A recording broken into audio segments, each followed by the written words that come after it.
He, read by Kevin S. She, read by Devorah Allen. Golden rule number 1. Avoid unnecessary details. Do you know that what you say always interests me? That is because we are such good comrades. Not altogether. I think that it is because you never dwell upon details. Then one is interesting in conversation according as one omits details? Unnecessary details. I remember that when visiting some friends whom I had not seen for several years, my hostess said to me, "Ever since your arrival, I have been trying to discover why you are so interesting in conversation, and I have decided that it is because you omit unnecessary details." I felt that my hostess had paid me a high compliment. Yes, but one that you deserve. Now, even in telling this incident, you were direct. The bore would have sidetracked and would have told innumerable and irrelevant details. I don't believe you could bore a person if you were to try. I am quite sure that I could. Listen to this. Several years ago, 4 years ago, just this last June. No, it was only 3 years ago, because I remember now that 4 years ago I did not attend the alumni reunion of our college, and so it must have been 3 years ago. I was the guest of one of the members of my class. I was attending the annual reunion of the alumni of our college. Almost every year I attend the alumni reunion of our college, and on this occasion I was the guest of one of the members of my class. She had not been attending the reunions, and so I had not seen her for several years, 5 years at least, and— Pardon my interruption, but you are a success. As a bore? No, as an imitator. I think that you should have been an actress. Yes, I think that nature intended me for one, and I could have acted. Indeed, I usually find it difficult not to act. That is, I find it difficult to be myself. Like Sensational Tommy and Tommy and Grizel. Yes, in a way. And why were you not an actress? Was it because you did not know that you had talent? From an opposite reason. I had so many talents that, like the woman in Mother Goose, I hardly knew what to do. That sounds modest. You probably would have been a great actress. I might not have been. Sometimes, you know, persons who are very gifted seem to miss the best that life has to offer. I've decided that you are interesting, not because you do not sidetrack, but because you have such a stupendous amount of conceit. You seem to be fully aware of what you possess. It is delightful. My talent or my conceit? Both. I am sure that if anyone else possessed my talents, I should not hesitate to speak of them. Why should I not speak of mine? That is one way to look at it. Now, I suppose if I were to tell you that you were very gifted, you would say, "Thank you, I think that I am too," or words to that effect. Yes, I think that I should respond in some such way. Why should I not? Why shouldn't I recognize my gifts and be thankful for them? Well, usually, you know, when anyone receives a compliment, he is apt to regard it as flattery and to treat it accordingly. Or if he thinks the praise is merited, his words are apt to belie his thoughts. Yes, but that brooks of insincerity. However, we are a long way from our subject. We were wondering why some persons bore and why some do not. We decided that one must under no circumstances enter into too many details. They are ruinous. If a person is very polite, he will feign an interest that he does not feel. Often, however, he betrays by an absent expression that the details have done their deadly work. You always seem interested, I notice, even when the narrator has wandered from the main road into innumerable bypaths. I appear interested because I am interested, for I am continually on the alert to find out just how he is going to get back to the main road. I find, however, that in the majority of cases, he never gets back. He is lost in such a labyrinth that, as compared with it, the Garden of Versailles and the maze of Hampton Court are as naught. And just as these world-famed networks have a kind of attraction for the curious, so I find it interesting to follow the bore as he goes from one intricate passage into another in his endeavor to find an exit. But I must leave him to his fate, or I too shall be lost in a maze and not be able to find the main path. Then, golden rule number 1 is avoid unnecessary details. I shall try to remember the rule and profit by its significance. End of section 1.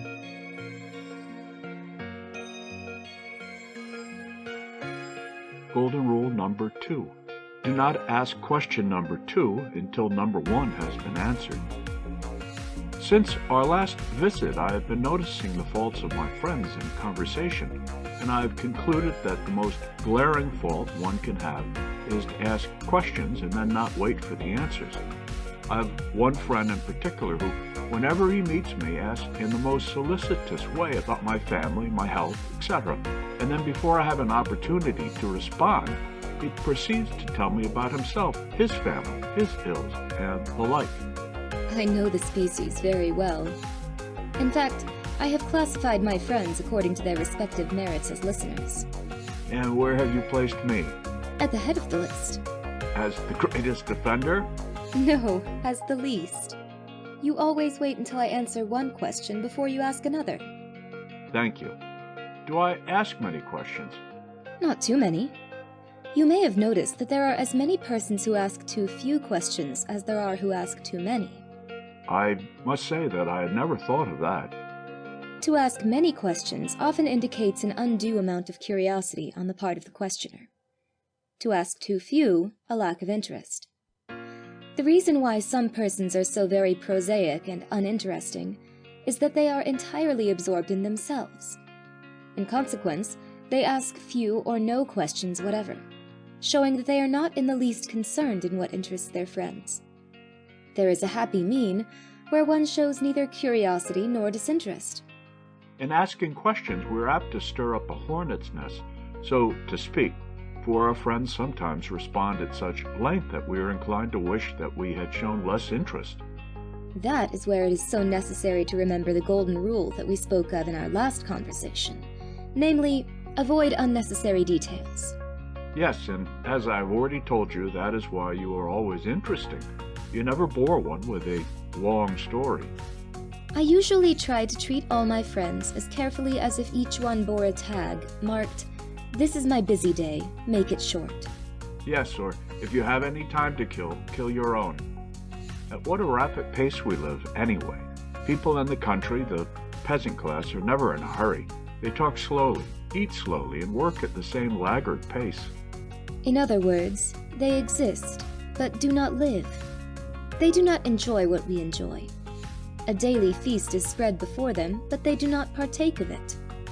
What do they know of glowing sunsets and of moonlit waves, of shaded walks through pathless woods, of narrow streams inwalled with trees? The sunset tells the peasant only of what the weather will bring to his crops, the stretch of velvet through which the streamlet winds, of green pastures for his flocks. But I have gotten away from my subject. In other words, like the boar, I have sidetracked. Only what you say does not bore. You mean not you? Nor anyone else. Thank you. I should thank you instead. Now I am to remember, first, that golden rule number 1 is avoid unnecessary details. Rule number 2, do not ask question number 2 until question number 1 has been answered. And furthermore, one must be neither too curious nor too disinterested. That is, one must not ask too few nor too many questions. Just enough. I fear that I shall find it difficult to observe this rule, but I shall try to acquire the tact that is necessary for one to have it. May I practice the art when with you? That will be charming, and you may begin at once. End of section 2.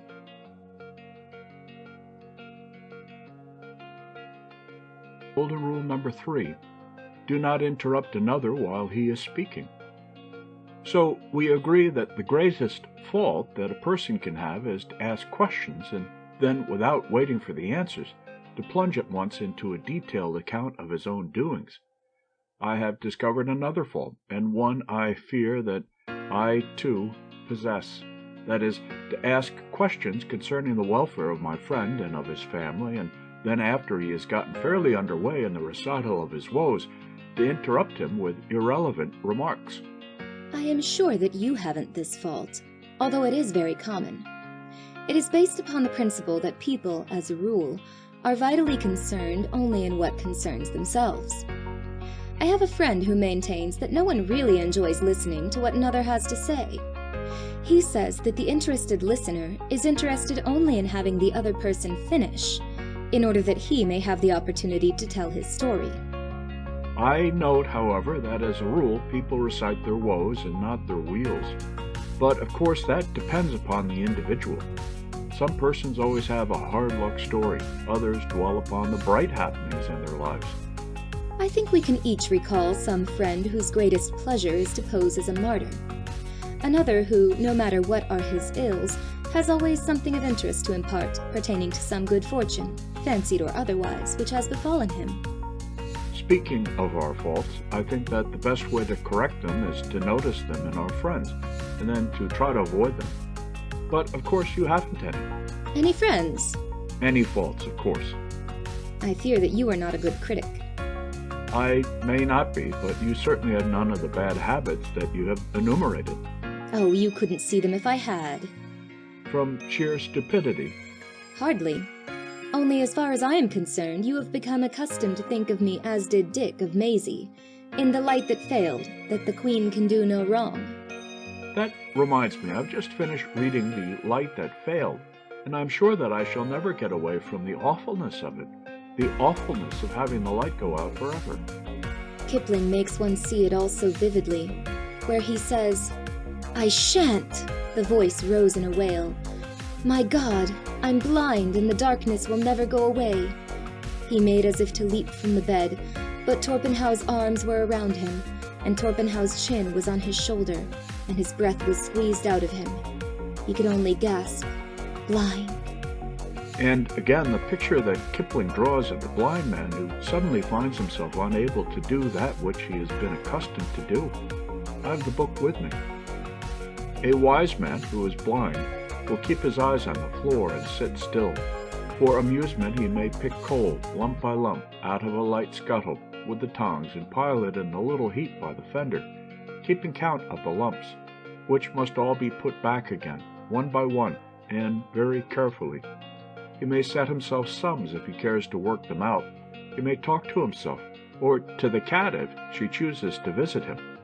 And if his trade has been that of an artist, he may sketch in the air with his forefinger.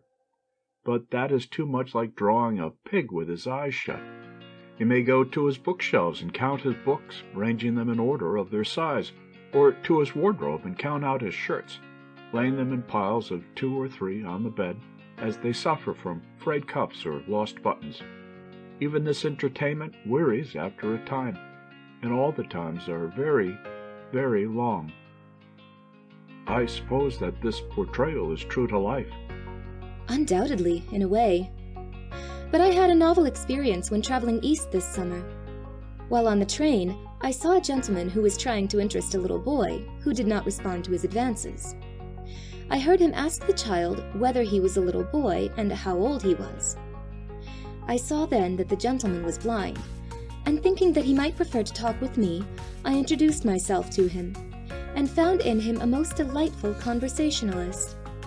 He told me that he had become blind very suddenly 5 years ago, but that his work had not been interrupted for a day since. His position as manager of a large corporation necessitated his frequent journeying in railroad trains, but he had continued to travel as before, sometimes with a secretary and sometimes alone. He was alone when I met him.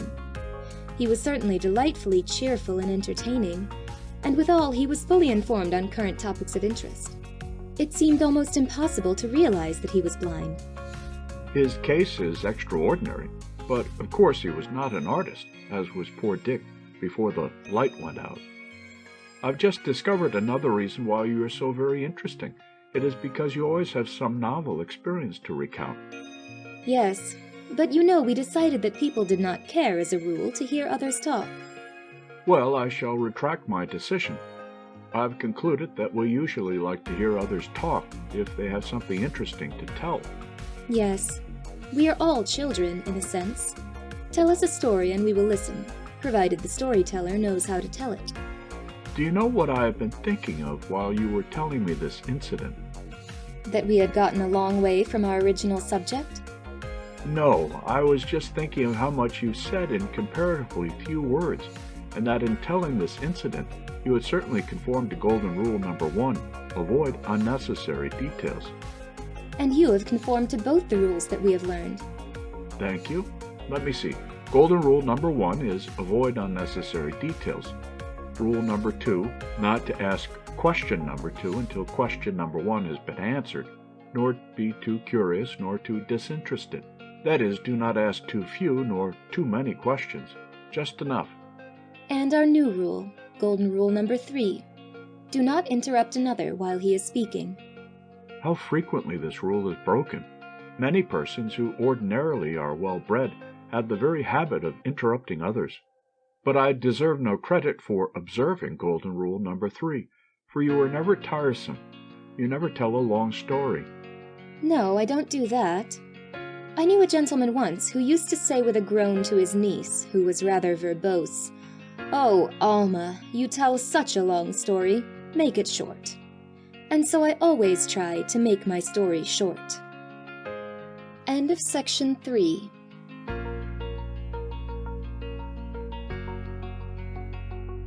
Golden rule number 4. Do not contradict another, especially when the subject under discussion is of trivial importance. We always seem to drift back to our favorite topic, how not to bore. At least we discuss it so frequently that I assume we are mutually interested. I assure you that I am very much interested in everything that assists me in making myself more pleasing to my friends. If you would not regard my compliments so dubiously, I should say that that would be impossible. Another case of the infallibility of the Queen.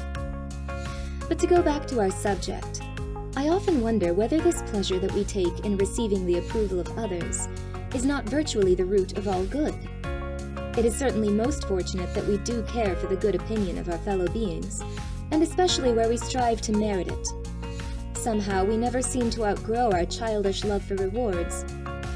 I suppose that if the truth were told, much that we think we do for the sake of culture is really done for the sake of Dame Grundy. Of course, I do not mean as applied to vain self-glorification, but rather to our higher aims and purposes. Most of us, for example, think that we make great efforts along the lines of self-improvement for the sole satisfaction that our efforts may give us.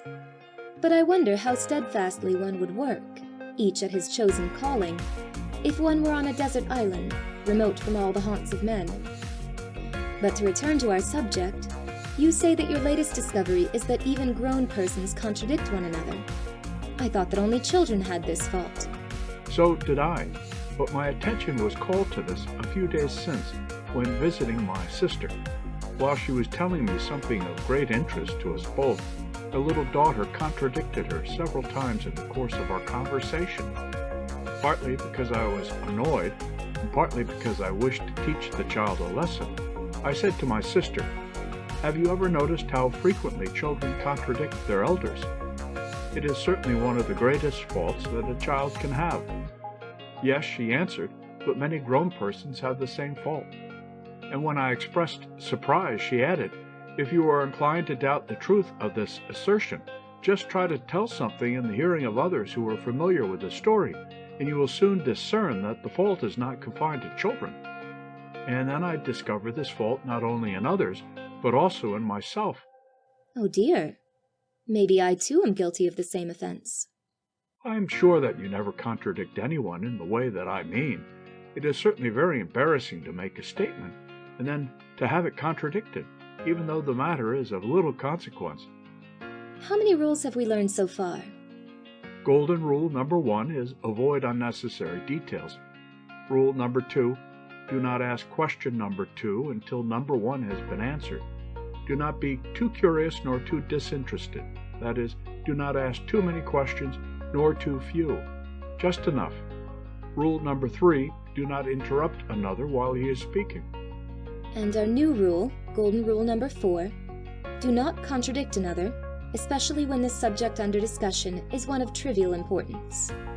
So, if Mrs. von Stretcher tells us that Mrs. de Walters has crossed the ocean a dozen times in as many years, we are not to say, "Pardon us, only 6, as she goes abroad only once in 2 years, which makes just 12 times." Yes, the person who contradicts frequently restates the matter merely in another way. End of section 4.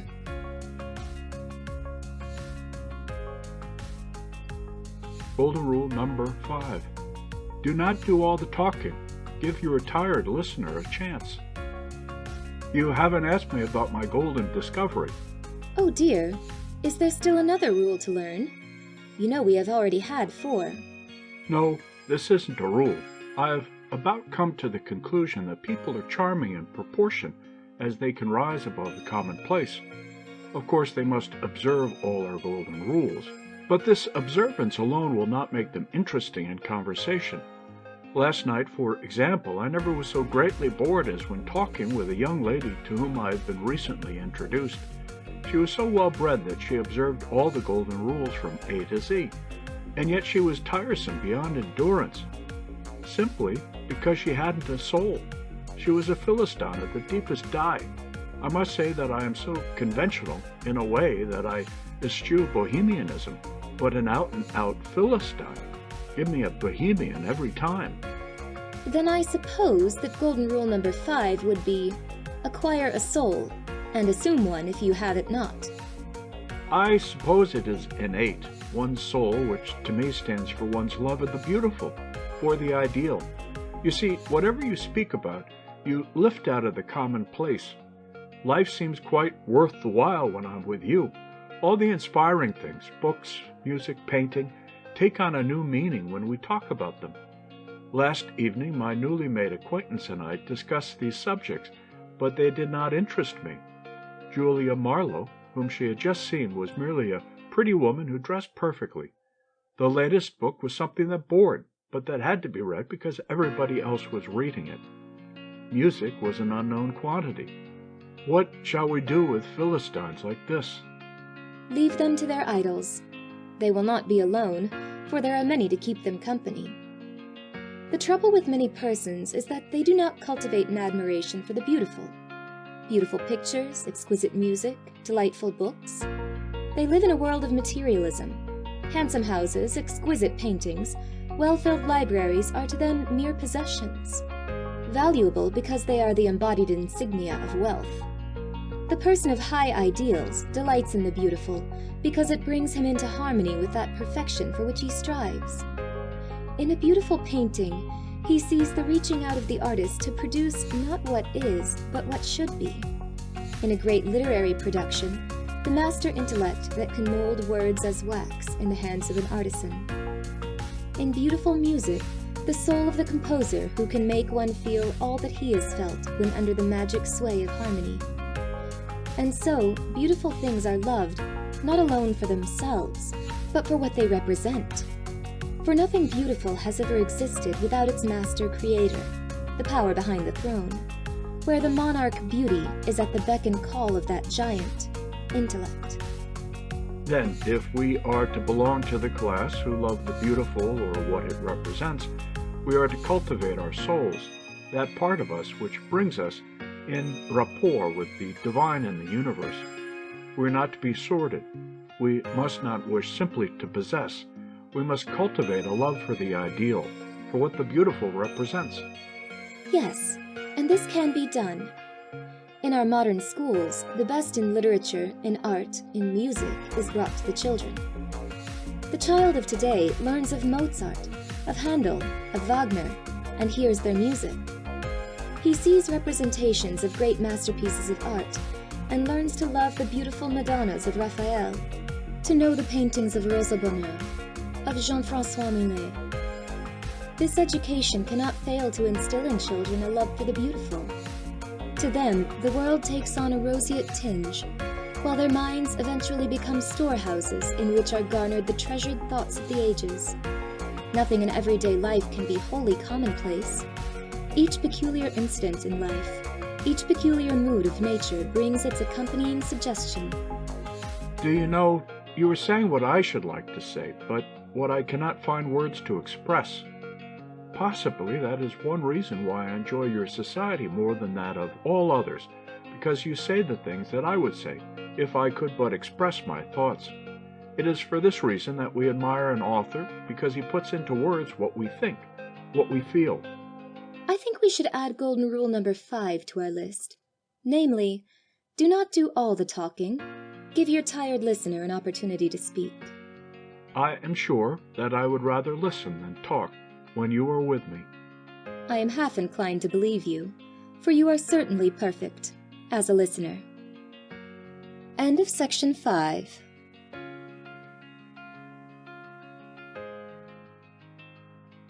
Golden rule number 6. Be not continually the hero of your own story, and on the other hand, do not leave your story without a hero. Ships that pass in the night and speak each other in passing, only a signal show and a distant voice in the darkness.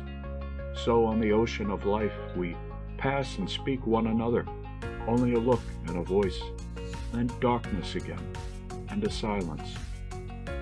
And what recalled the poem? I was thinking of the people whom we meet, and who speak us in passing, people whom we may never meet again, but whom we never can forget.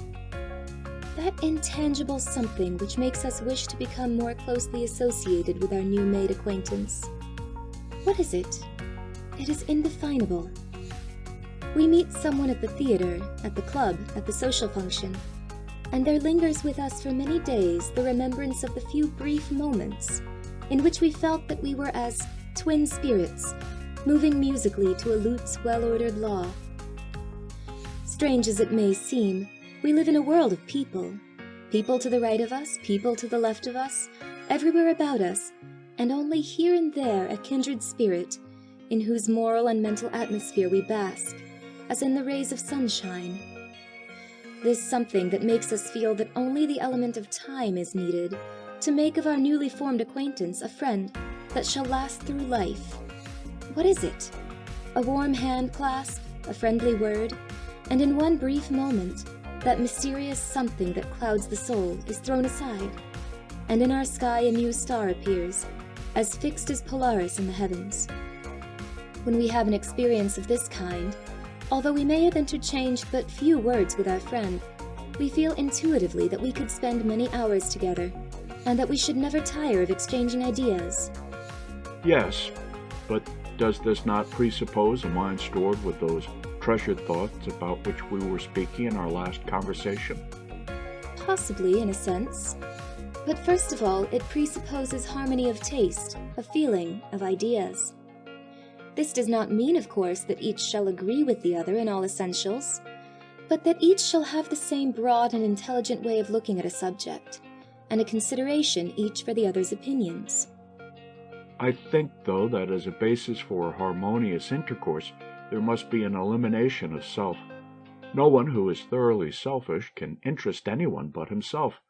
It seems to me that the ideal relation between friends presupposes an entire elimination of self. Not necessarily so. One of the most tiresome persons that I know is a gentleman who never refers to himself, to his aspirations, or to his plans, and for this reason, he fails entirely to awaken in his listener any interest in his personality whatsoever. He is the antipode of the person who talks only of what interests him. The person who uses discretion will not avoid all reference to himself, nor will he continually make himself the hero of his own story. It behooves us all to examine ourselves, and if we have either one of these faults, to rid ourselves of it at once. In directing the trend of conversation, the tactful person will choose topics of mutual interest.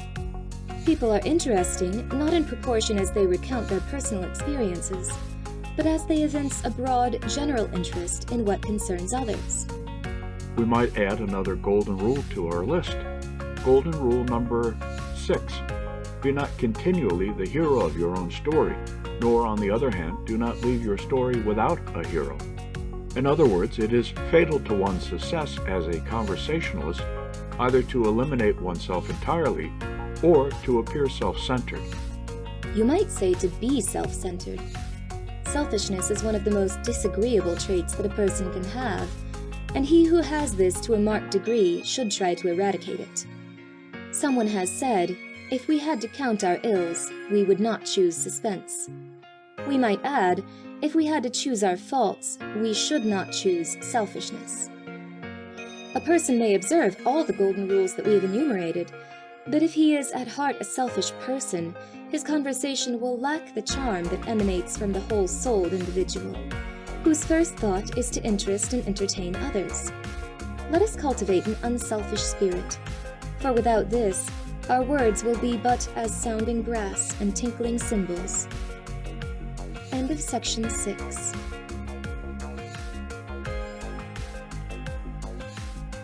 Rule number 7. Choose subject of mutual interest. And here we are again at one of your charming at-homes, and I, as usual, am the only guest. It is delightful of you to select for my visits those evenings where there is no possibility of our being interrupted while discussing our favorite topic. If I were not at home on these occasions, we should have very little opportunity to talk about the subjects in which we are mutually interested. It is decidedly paradoxical, is it not, to be at home under the circumstances? It is, to say the least, decidedly pleasant. For otherwise, how should you be able to teach me that delightful art, the art of conversation?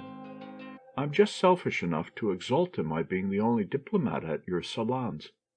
What is that line about conversations being like an orchestra, where all the instruments should bear a part, but where none should play together? To my thinking, conversation is most delightful when it is most unlike an orchestra. For my part, I prefer those charming duos where the sweet voice of the soprano rises far above the organ's swell. Conversation is more often like an orchestra where all the instruments play together, and where no particular one can be heard. I see that a conversation in which many take part is not to your liking. As in music, so with my friends, I prefer to follow the individual, to come into harmony with his thoughts and feelings. The trite saying that corporations have no souls can be applied with equal propriety to a body of individuals at a social function where the bored look on their faces shows that they have failed to find a subject of general interest, and are in consequence suffering endurance vile. Conversation is enjoyable only when the participants are equally interested in the subject under discussion. And while it is not difficult for two persons to find topics of mutual interest, it is not so easy for several individuals to hit upon some topic in which all are equally interested. Consequently, there is much greater opportunity for enjoyment in social converse where only two are gathered together. Yes, I know. No matter how apparently dry a subject is to me, it might be of keen interest to someone else. Certainly. Only a few evenings since, I noticed at a social function a lady and gentleman deeply engaged for a long time in the discussion of some topic in which each was apparently vitally interested. I learned afterwards that the gentleman was the editor-in-chief of a new dictionary recently compiled, and that the lady was the teacher of English in a college. They were discussing the relative merits of the diacritical markings of the Century, Standard, and International dictionaries, compared with those of Old Webster. I should call that an extremely dry subject.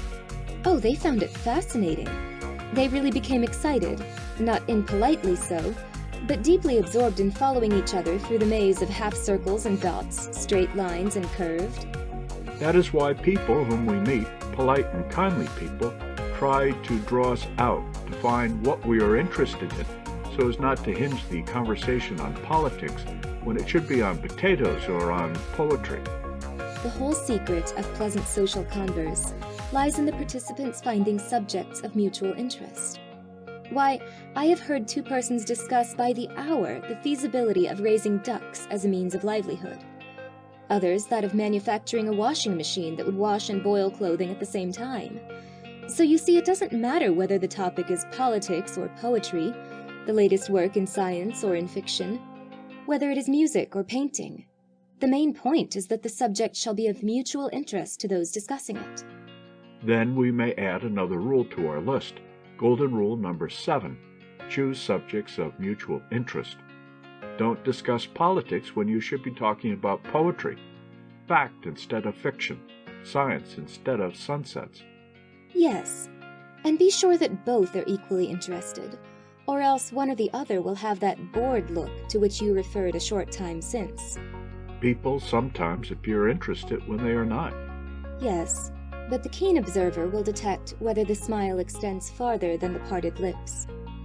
If people would be genuine and less artificial after a pleasant evening spent in social converse, there would linger with one a memory as pleasing and as refreshing as is the sweet fragrance wafted from country clover fields to the traveler on the dusty road. In our social intercourse with one another, let us omit all unpleasant topics and choose only those in which both are equally interested. End of section 7.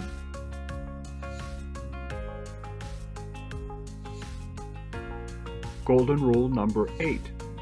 Be a good listener. And here we are again in your bower of roses and carnations. It is always summer here, for there are always flowers. You wear them, too, as another would wear her jewels. She went by dale, and she went by down, with a single rose in her hair.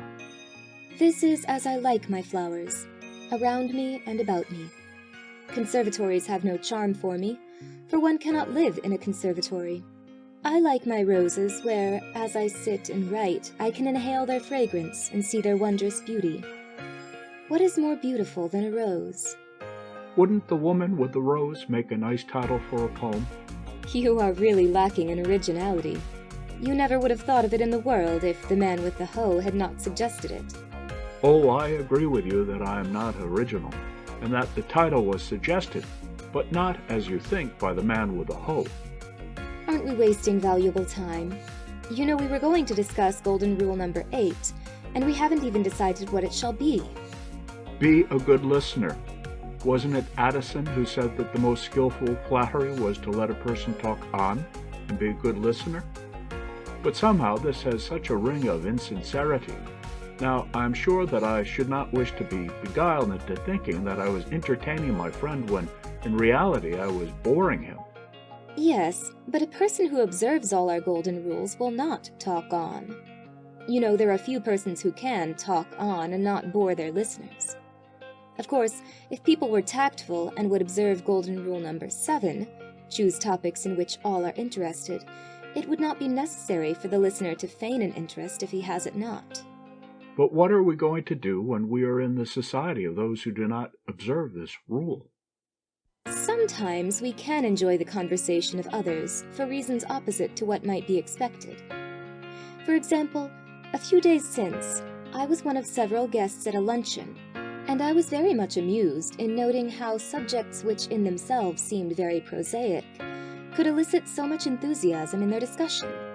For example, the guests discussed the making of salads, and much enthusiasm was expended over a mixture of fruit, nuts, and olive oil. The subject was certainly highly relevant, as the very kind of salad in question was in evidence, calling forth enthusiastic encomiums from all. I suppose you are often amused at the amount of interest shown in trivial subjects? No, I too at times like to relax and to talk about subjects that would seem frivolous to many. While much of my time and close attention must necessarily be given to study, for this reason, when there is any diverting influence, I prefer occasionally to forget everything of a serious nature, and like the bee that goes from flower to sip of each its sweetness, so I enjoy passing from one subject to another, discussing only lightly each in turn. So you see, whether it is salads or pâtés, Mrs. Campbell or Paderewski, shirred gowns or pleated, these subjects at times may prove interesting and diverting. But when a person is deeply interested in some special study that counts, I cannot see how he can find much satisfaction in the discussion of topics so very foreign to his specialty. As I have just implied, the specialist finds it necessary to relax. I have in mind a noted physician who spends many of his waking hours, and hours when he should be sleeping, either in his laboratory or with his patients.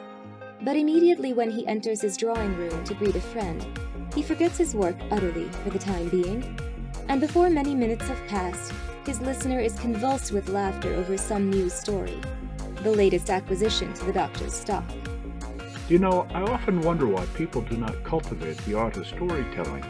It seems to me that if one would entertain one's friends now and then with a good story, it would enliven what would otherwise be a very dull occasion.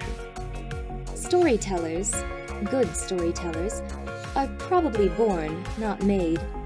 And yet, the person who is not especially gifted in this art may succeed in entertaining his listeners, provided that he has wit enough to remember the point, and to couch his language so that the denouement is not surmised. For surprise is an important element in the telling of a story. Occasionally I hear a good story and one that I wish to remember, but I can never trust myself to repeat it for fear that I shall commit the flagrant sin of missing the point, and that omission would of course be unpardonable. I think you might become a very successful raconteur if you would give some attention to the art in question. Of course, the important thing to remember is, what are the essentials? To omit all unnecessary details, to keep the listener in suspense, and above all, not to omit the point. We cannot all be Charles Lambs nor Sidney Smiths, but we can each have our little store of funnycisms from which to draw when the occasion is opportune, or the story relevant. Well, I suppose we must decide that one must be a good listener at all hazards, and that one must find something of interest in the conversation of others, even though the subject may be salads when it should be suffrage. For example, shall we make be a good listener at all hazards golden rule number 8? Yes, I suppose so. But if we could all remember and practice our other golden rules, we should not need to add this one to the list. Let me see whether I can enumerate them. Golden rule number 1, avoid unnecessary details. 2, do not ask question number 2 until number 1 has been answered, nor be too curious nor too disinterested. That is, do not ask too many questions nor too few. 3, do not interrupt another while he is speaking. 4, do not contradict another, especially when the subject under discussion is of trivial importance.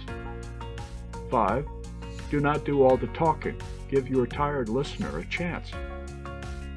6, be not continually the hero of your own story, and on the other hand, do not leave your story without a hero. 7, choose subjects of mutual interest. And our latest acquisition, golden rule number 8, be a good listener. You have done remarkably well to remember all these rules. Haven't I earned a reward? What shall it be? The rose in your hair. End of section 8.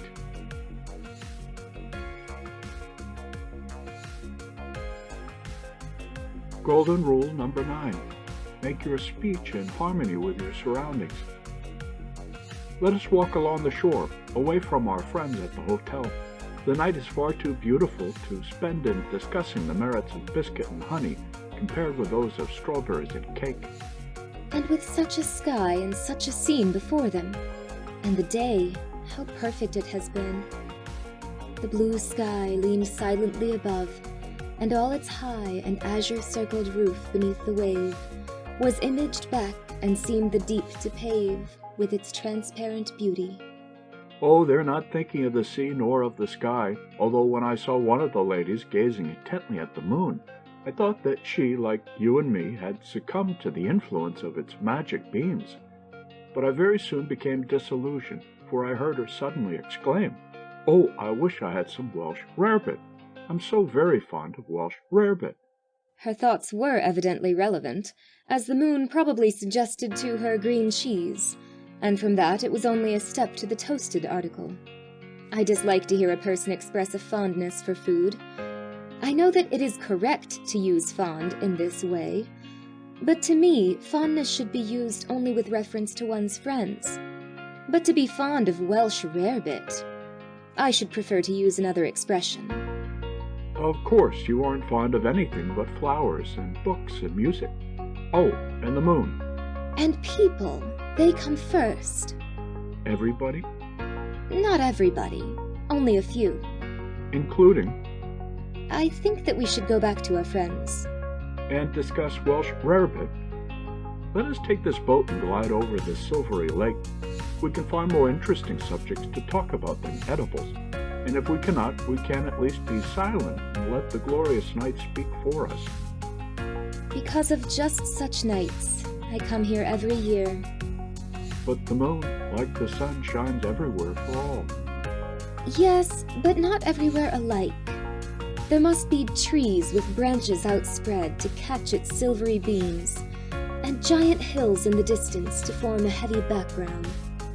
The full moon shining on our great Lake Michigan is a glorious sight, but that which is needed to make the scene perfect is not there. But here, nothing is wanting. O beauteous lake, how radiantly dost thou wear thy jewels upon thy bosom fair, made fairer still by Luna's silvery beams. The poet is nature's interpreter. He expresses what we feel, what we should wish to say, were we able to express our thoughts in poetic language. But sometimes he does not interpret truly. Wasn't it Browning who said, "Never the time and the place and the loved one all together"? I don't see the relevancy of the quotation. We must go back to the hotel. Our friends will miss us. But you haven't heard my lesson yet. As we used to say in school, I have to recite all the golden rules and add our new one. What shall it be? Rule number 9.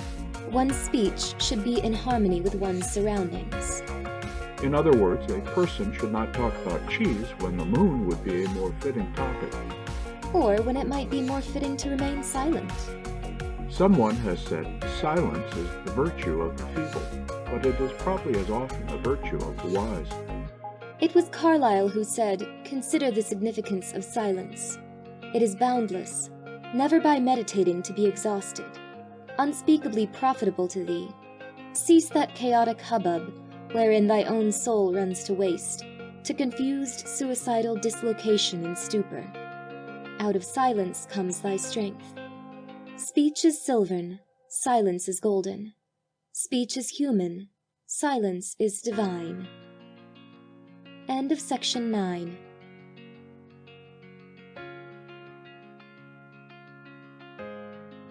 Golden rule number 10. Do not exaggerate. You may remember that one of the extracts that I read to you from my notebook referred to exaggeration in conversation. Do you know, I've been paying attention to this fault, and I find that it is decidedly general, even with people who are supposed to be honest and sincere. It is really one phase of falsifying. In my opinion, it is a very disagreeable habit, and one that a person should try to rid himself of. Parents cannot be too careful in the bringing up of their children to see that they do not form the habit of exaggerating what they undertake to tell. Why, some persons cannot make the simplest statement without exaggerating the facts. For instance, if one undertakes to give the price of a garment or of some furniture, the amount paid is always increased in the telling of the story. And so with the narration of trivial events. The speaker will enlarge his statements until he presents a distorted picture to the mental vision of the listener.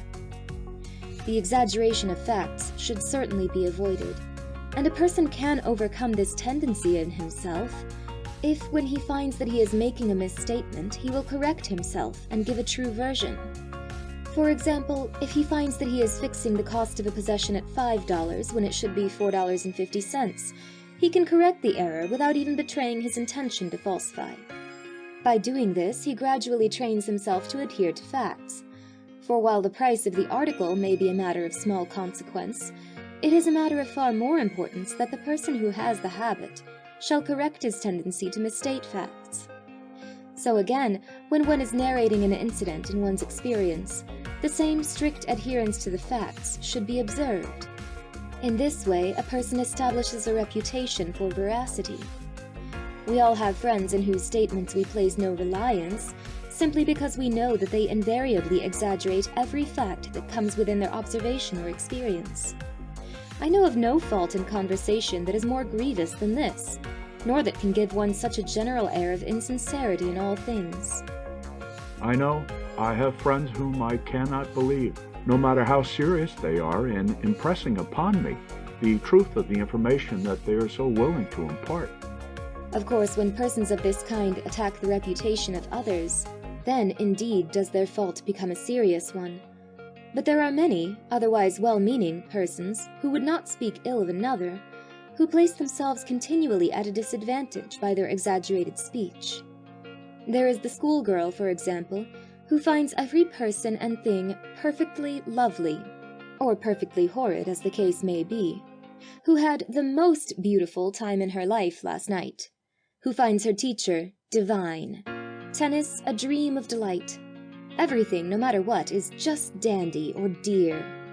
Later in life, she may exaggerate as to her husband's income, her children's virtues or appearance, the price of her garments, and in this way she will acquire the unenviable reputation for insincerity, unreliability. No one will give any credence to what she says, simply because she is known always to exaggerate the facts. I feel as you do, and when I find myself enlarging upon the facts, I try immediately to correct my fault and adhere to an actual recital. Of course, we know that in telling a story for the sake of its humor, a person will sometimes lapse into an enlargement of the details, but, as Rudyard Kipling would say, that is another story. Had we not better make this golden rule number 10? I wonder whether I can recite all the golden rules. Golden rule number 1, avoid unnecessary details.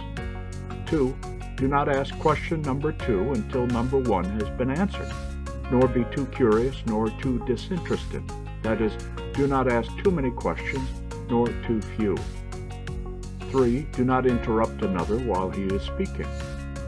4, do not contradict another, especially when the subject under discussion is of trivial importance. 5, do not do all the talking. Give your tired listener a chance.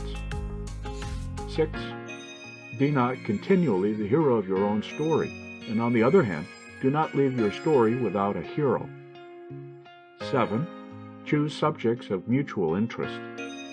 8, be a good listener. 9, make your speech in harmony with your surroundings. 10, do not exaggerate. Our new rule. End of section 10.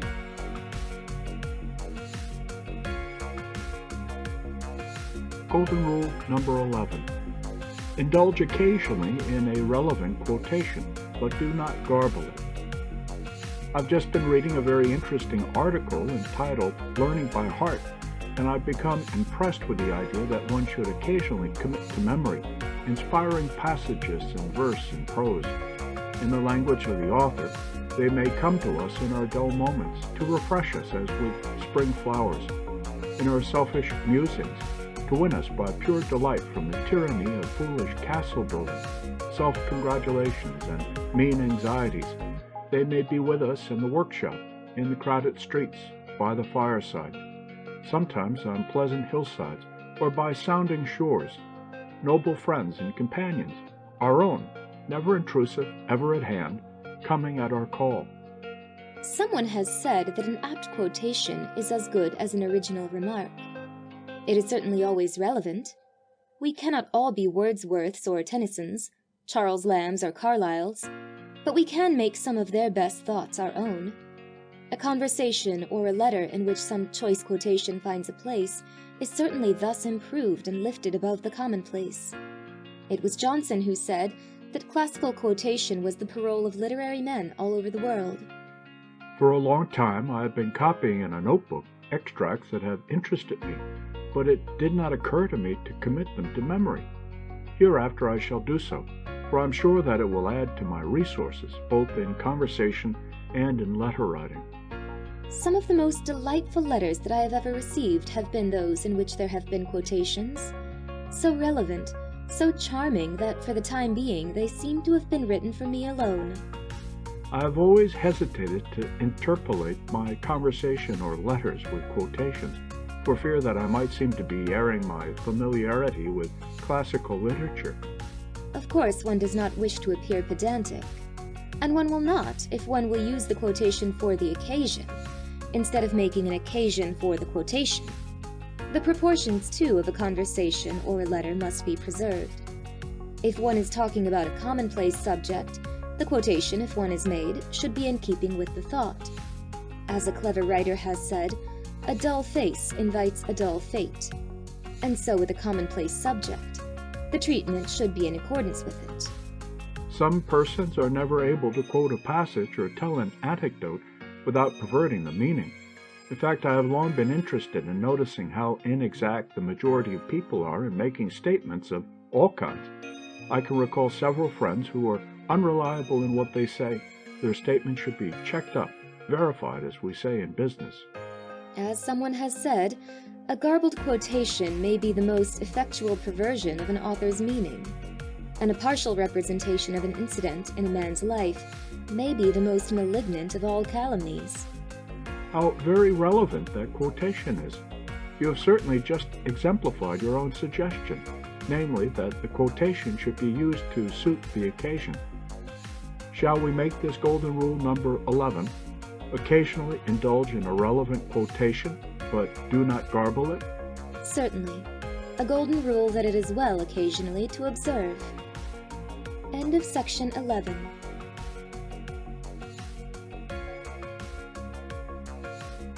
Golden rule number 12. Cultivate tact. Consider the significance of silence. It is boundless, never by meditating to be exhausted, unspeakably profitable to thee. Cease that chaotic hubbub wherein thine own soul runs to waste, to confuse suicidal dislocation and stupor. Out of silence comes thy strength. Speech is silvern, silence is golden. Speech is human, silence is divine. And what suggested the lines from Carlyle? Oh, I was thinking of one of the extracts in my list of quotations relevant to our subject, the art of conversation. It is when you come close to a man in conversation that you discover what his real abilities are. One might add, and what they are not. And I suppose that the line suggested the thought that, in many instances, to quote Carlyle again, speech is silvern, silence is golden, speech is human, silence is divine. Undoubtedly, in many instances, it would be better to preserve a discreet silence than to say that which is disagreeable or untruthful. Of course, the tactful person can frequently so turn the conversation as to be obliged to adopt neither alternative. One should always be truthful, and one should never say that which would be displeasing to the listener. Of course, we must accept those semi-disagreeable things which we sometimes feel privileged to say to our relatives or our best friends, on the ground that we are champions on the side of truth. I have always maintained that it is only a true friend who will tell the unpleasant home truths. Yes, we can all remember occasions when our expressed resentment at some well-meant criticism offered by a member of the family, for example, was met by the rejoinder that it was the truth. The truth is not always pleasing to the ear, and I agree with you that, except in the case of the privileged few, only the pleasing things should be told.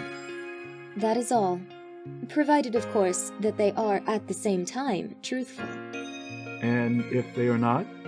Then they should be left unsaid, for one's speech should never be insincere or flippant. To be told that one is not looking well or is looking ill or older, as the case may be, is certainly not conducive to pleasant feelings on the part of the listener. Frequently, the person who would not be guilty of offenses of this kind will arrive at the same results in an indirect way. For example, A, who may be too polite to tell B that he is getting along in years, will ask him whether the handsome young lady seen in his company at the theater the previous evening is his daughter, thinking thus to compliment him as being the proud parent of so beautiful a maiden. Whereas A, who prides himself upon his youthful appearance, and thinks that he is holding his own against Father Time, fails to appreciate the would-be compliment. Mrs. C informs Mrs. D that she looks 10 years younger since becoming so stout, while Mrs. E advises Mrs. F to buy a hat, as up-to-date elderly women no longer wear bonnets, and so on through the alphabet.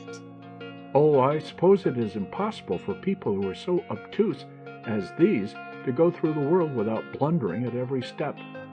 I don't know. It seems to me that these unthinking people might be taught to think. Surely we can all learn by observation and experience, and it would seem that persons fairly introspective might discover that it is not direct speech alone that wounds or offends. We all know that the prettiest compliments are often those which are implied, and conversely, sometimes it is the suggestive criticism or censure that wounds the most. Then we must remember that we should keep our minds alert, that we must not be found napping, that it is not sufficient that we refrain from giving pointed home thrusts, but that we should never, even by indirect speech, leave with our listener an unpleasant memory. Yes, we meet some people, often only for a moment, Only once, perhaps, in a lifetime. But it is possible in many instances to make that moment linger forever as a pleasant memory to that other. We can all remember some occasion when there was merely a hand clasp, when but few words were spoken, but the memory is ours forever. Something that was said, perhaps, seemingly trivial, but glorified by the speaker's smile, by the sincerity of his heart. After all, to sum it up, it is the word TACT, or the lack of it, that makes a person correspondingly agreeable or disagreeable in his social intercourse with another. Someone has defined tact as the art of pleasing, and so I think we might add this mandate to our golden rules.